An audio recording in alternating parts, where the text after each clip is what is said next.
வணக்கம்.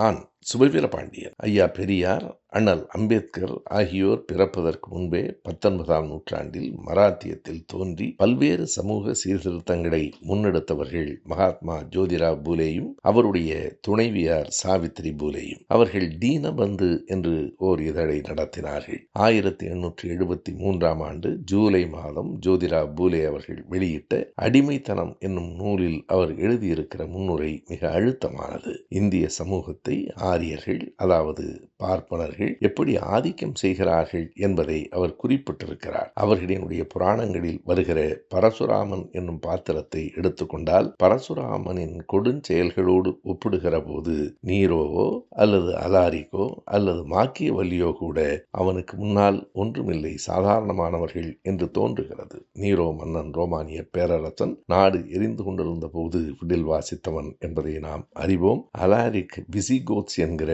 ஒரு குறிப்பிட்ட ஜெர்மானிய மக்களினுடைய இன தலைவன். மாக்கியவல்லி இத்தாலியில் பிறந்த ஒரு தத்துவ ஆசிரியன், கொடூரங்களை வழிமொழிந்தவன். இவர்கள் எல்லோரையும் விட பார்ப்பனர்களே கொடூரமானவர்கள் என்கிறார் ஜோதிராவ் பூலே.